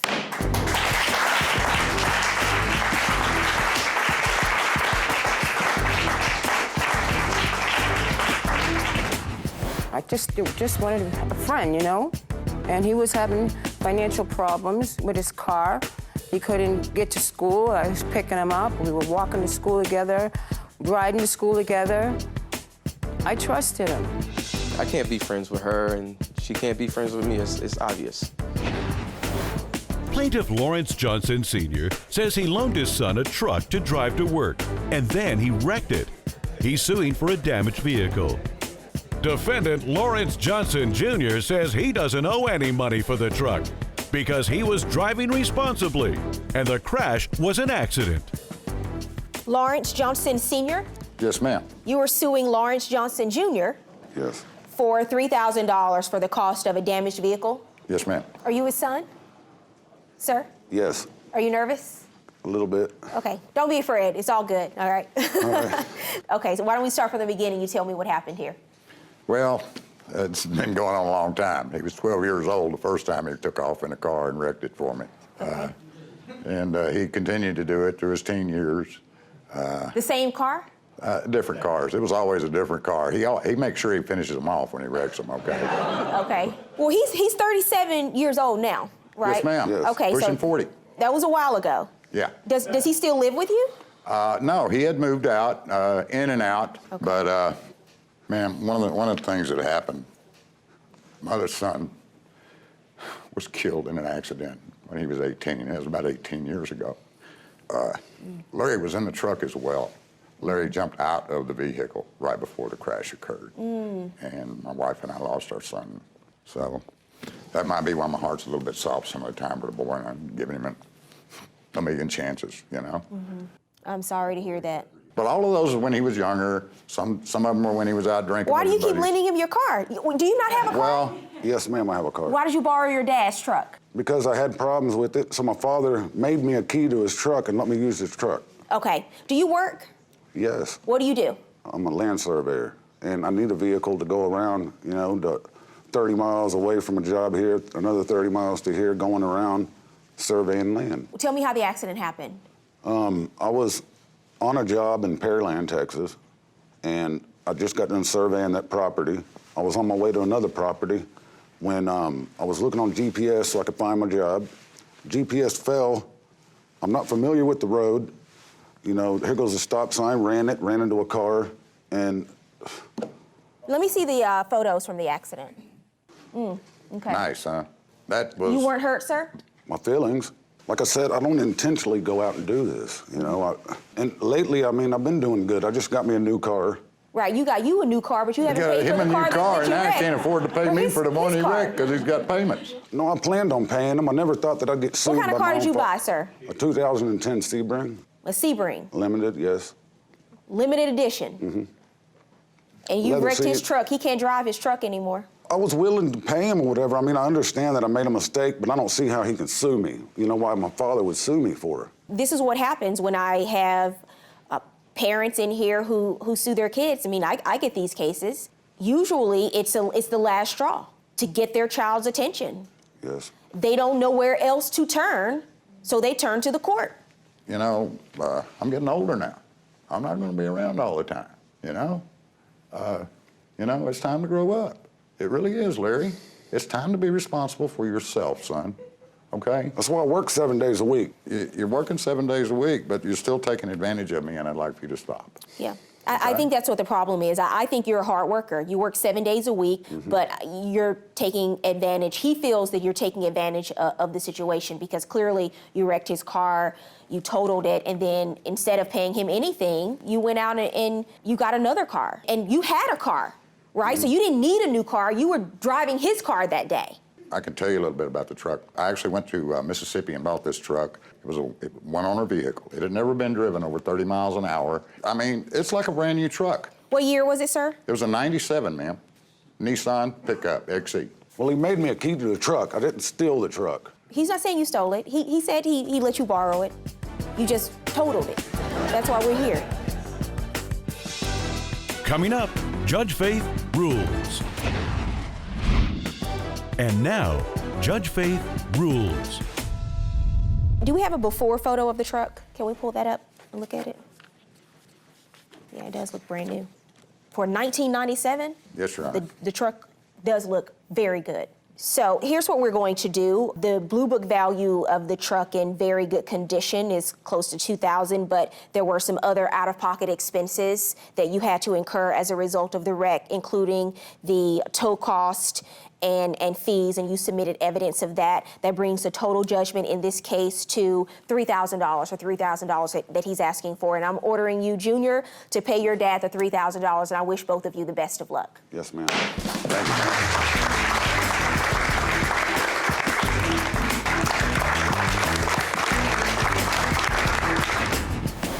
I love my son. I will always love my son no matter what he does. But he's just got to become more responsible. Man, I'd just like to say I love you. And, you know, I'm sorry for what I did.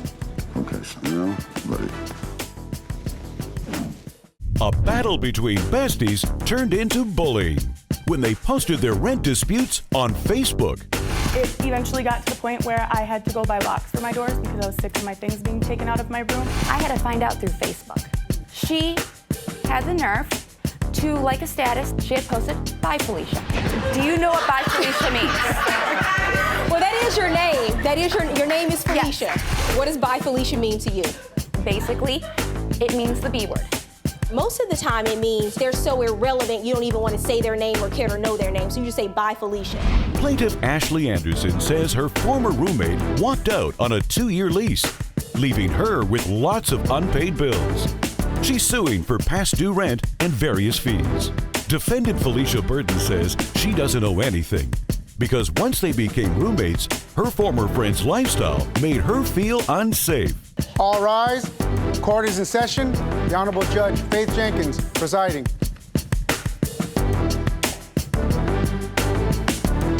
Please be seated. Your Honor, the litigants have been sworn in. This is a case of Anderson versus Burton. Thank you, Juan. Okay, Ashley Anderson. Yes, ma'am. You are suing the defendant Felicia Burton for $5,563 for half of a re-rental fee, a lease buyout, and past due rent? Yes, ma'am. Okay, so why don't we start from the beginning? I take it from your complaint and answer that the two of you were roommates. Yes. How did you first meet? We first met when Felicia was transferred to my salon that I was the manager at. I was looking to buy a house where eventually we started looking at apartments as well. So you decided to become roommates? Correct. Okay, and had you been friends outside of work? Not very, no. In April, we signed a lease together, and it April was of what year? April of 2014. Okay, and do you have a copy of that? I do. Let me see it, please. So you signed a lease. Was it for 1 year or 2? 2 years. 2 years. So you decided to move in. Can you describe the apartment to me? I mean, it was beautiful. 2-bedroom, 2-bath. It was, I believe, the first apartment to be fully updated, if I'm not mistaken. Brand new carpets, brand new hardwood floors. And what was the arrangement in terms of rent? We were each going to pay half. So it was in the lease, the rent, and then also in the lease, the cable was included. Okay, so a total of $1,490, the two of you would split, and I see the two of you are the only names on the lease. So what happens after you move in? I understand you started having some problems. It was like I said, it was a 2-year lease. We didn't even really make it 3 months.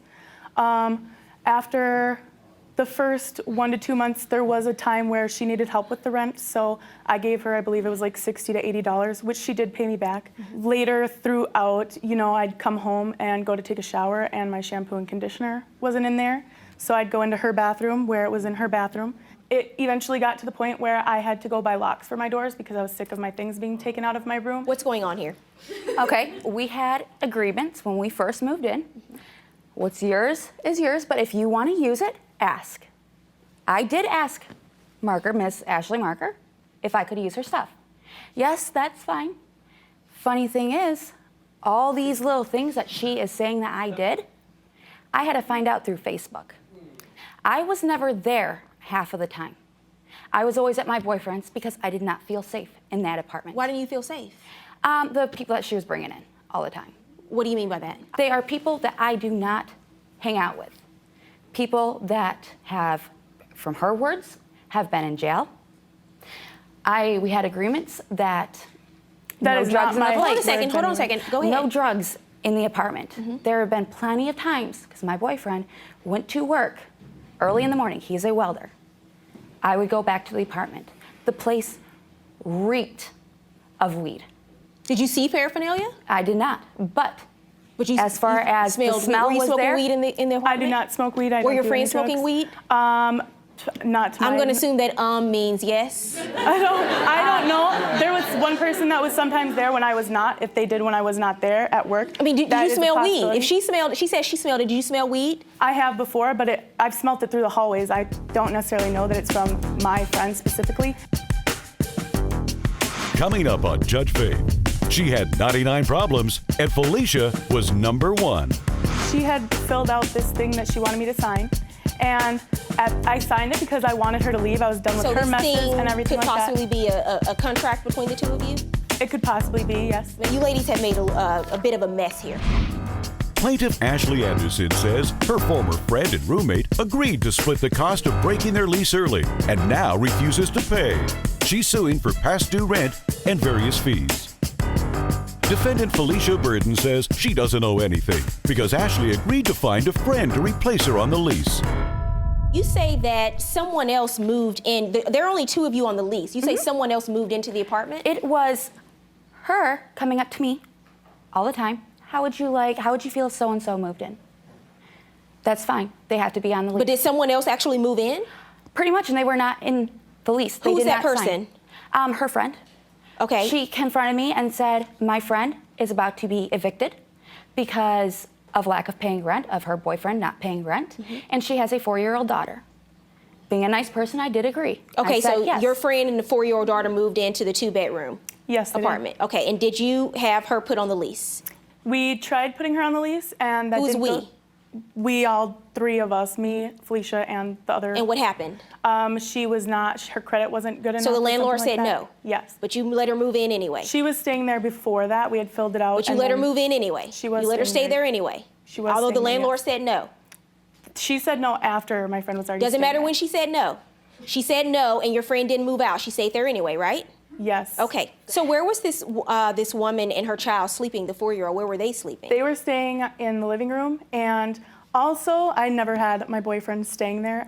When that friend was staying there, my boyfriend had to be at home. He could not stay there. Okay. This is a different boyfriend. So what happened? When do you move out? And This is a very different boyfriend, though.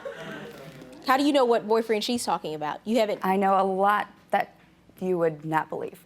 This boyfriend that was staying pretty much at the apartment, that I'm basically saying that the place reeked of weed, is because of him. I do have text messages from her saying that he is going to change, he is going to stop selling. Oh, what was he selling? I honestly don't know. So you said he's going to stop selling, and you don't know what he's selling? I don't know. This is what I heard things to his family where I had confronted him about it. And was he selling used cars? Was he selling, what was he selling? I don't know. Juan, you're a police officer. So when you hear someone say he's going to change, he's going to stop selling, what do you take that to mean? In my line of work, we call that narcotics. You live in Minnesota, and I know that medical marijuana is illegal in your state, so do you have a prescription? Did any of your friends have a prescription that you know Not of? that I'm aware of. Can I also state something else, ma'am? As far as the Facebook, she had the nerve to like a status that one of her friends that was staying there, she had posted, bye Felicia. Now, do you know what bye Felicia means? Well, that is your name. That is your name is Felicia. Yes. The day so I you were moved moving out, out. You moved out. Yes, the day I moved out. So the day after one of your. The day I moved out. So. The day I moved out. Okay. What does bye Felicia mean to you? Honestly, it is a big saying that is going around. Basically, it means the B word. The so that's person not you my do not understanding like, of bye the person Felicia. you But do your not name like. is Felicia. Yes, ma'am. All they said was bye Felicia. Yes, in capital letters. So bye Felicia is, I know it from the movie Friday. Exactly. That's the movie that I know it Me from. as well. Which means now, bye Felicia. now it means. But I don't know that it means the B word. Most of the time it means you're dismissing someone. You're either dismissing what they're saying or you're dismissing them, but they're so irrelevant you don't even want to say their name or care to know their name. So you just say bye Felicia. But everybody does know. But Felicia it is your as- name. Yes, ma'am. And I do agree 100% the way. But it is known by thousands and thousands and thousands of people. The saying, bye Felicia, when you do not agree with somebody, right, or you basically do not like them, your So name you're saying changes that they to were- Felicia, which means the B word. Okay. You're saying that they weren't saying bye Felicia to you No. in a nice way because it's your name. They were were saying meaning it in the a other very, way. Okay, very on Facebook. intrusive way. And who wrote that, bye Felicia? It was the other person that at the time was staying there. Okay, and she had moved out at that point. Felicia had moved out? And Okay. you liked it. the status. All right, I like the status. It Yes, doesn't I matter. did. It does not matter. I felt very intruded by you. I did not feel safe. You say she owes you rent and she owes you for a breach of some kind of loan agreement. But she moves out. What happens? Why does she owe you back rent? Because when she moved out, she had filled out this thing that she wanted me to sign. And I signed it because I wanted her to leave. I was done with her messes and everything like that. Could possibly be a contract between the two of you? It could possibly be, yes. May I have a copy of that, please? And what did it say? What was going on here? She had asked me to sign it, so like if there was an eviction or something like that, she wouldn't be liable, which I signed, so she'd leave. At the same time, the apartment still held So you wanted her to leave? I did, because I didn't want the mess there and everything like that. And you know, she would still bring the drama to work. I'd try to leave it at home. I had to talk to her about that other times at work.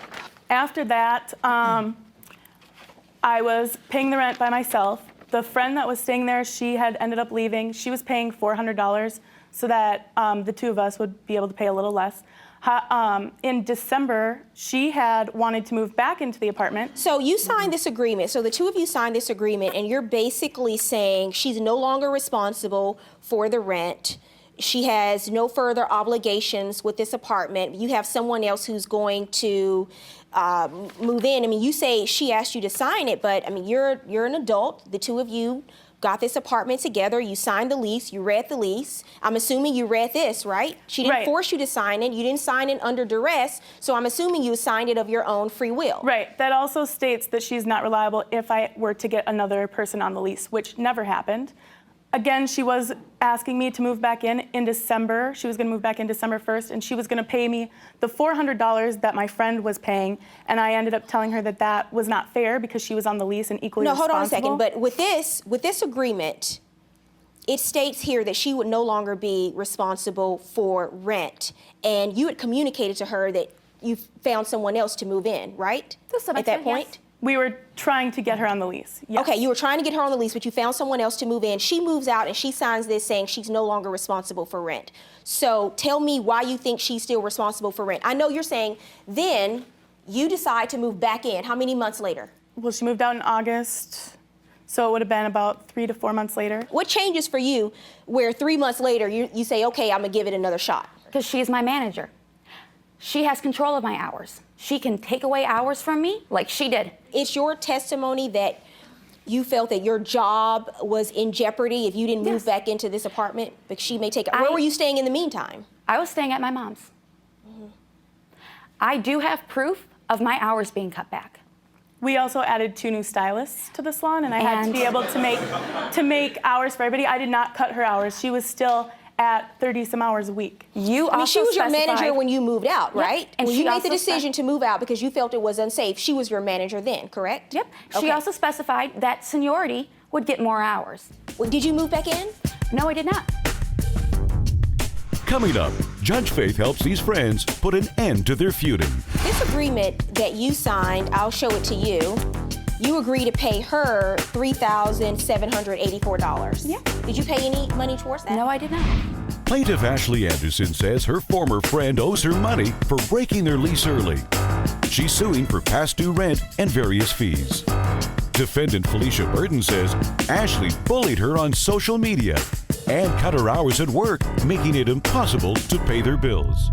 And what happens? You say you have to take out this loan. What is that about? We had signed a re-rental agreement to try to re-rent the apartment. Why didn't you move back in if you say she was cutting your hours and she was your manager? Because I did not feel, I still did not feel safe. But I was trying to be a nice person. And so you remained at the job and worked with remained her? at that job. And my hours went from when I left the apartment, when I started there, to when I lived in the apartment, I was getting 35 to 40 hours like I was promised. Okay, and so what happens? She doesn't move back in, and you don't have anyone else to move in, and you can't afford the apartment, right? And Correct. So what happens? So I had called Felicia on the phone and asked her, I said, I can't afford this anymore. I said, do you agree with me I'll go get a loan, and we'll do the buyout, and you'll pay me half. That means pay off the rest of the lease? 30% of what was left, yes. Okay. And how much was the loan for? The loan was for $5,775. And do you have proof that you paid that to the apartment rental? I do. Let me see that proof, please. After she had agreed to pay that with me and the half of the last month's rent, I did make my own agreement with her as well that she agreed. I also broke down it into a payment plan for her at $315 a month. Because for a you're saying year. that she's partially responsible because the two of you were originally on the lease. Yes, and so she should pay half of this lease buyout that you had to do? Correct. And she was still on the lease. And did you agree to do that? I did, but I did it because I was afraid my hours were going to get cut. May I see that agreement? And Yes, I thought she was going to give me more hours. It was funny, though, that conveniently 1 week before she was supposed to start paying me on January 1st, she quit. She gave me her 2-week notice. So conveniently, right before that. I put my 2-week notice in, and then you automatically cut my hours without even asking me. When did you leave the salon? It was like late December. This agreement that you signed, I'll show it to you. You agreed to pay her $3,784. Yeah. Did you pay any money towards that? No, I did not. And you say she owes you $28.87? That did you sign part. that? Yes, I did sign. Okay, I'm sorry. For the buyout, yes, $28.87.50, and then the half of the last month's left. You ladies have made a bit of a mess here. Coming up, Judge Faith rules.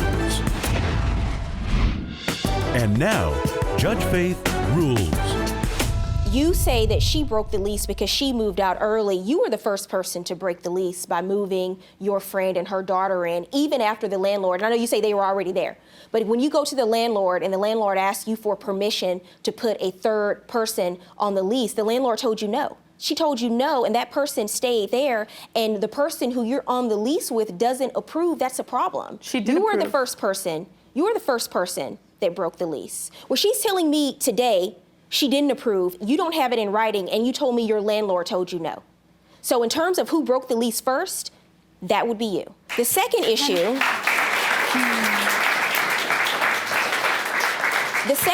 I have is you're suing for back rent, but then you have this agreement that's in writing where when she moved out, you agree to her moving out, you let her off the hook with this written agreement. I tell people all the time, most of these cases, when I come in and someone leaves, no one puts these things in writing. You're one of the few people I have that put it in writing that it was okay for her to leave and that she didn't have to pay rent after she left. But now you're suing for back rent, and I don't understand why. When you have in writing that she didn't have to pay rent when she moved, and she never moved back in. And then we have this third agreement. You moved out, and you've signed an agreement that you're no longer responsible for rent, and then you turn around and sign this agreement that you'll pay for half of the buyout. This is a binding contract. This is a binding agreement. The two of you made a mess, but you have all of these agreements now, that these breaches that have occurred, and all of these agreements in place now, and I'm going to enforce what I have here. So you then agree to, for whatever reason, pay for half of this lease buyout that she clearly paid. I mean, she has the check. She paid $5,775. I'm not ordering her to pay any of the rent you say she owes because you forgave the rent. I am going to order you to pay half of the lease buyout. I think that's fair. So that's $2,887.50 judgment for the plaintiff.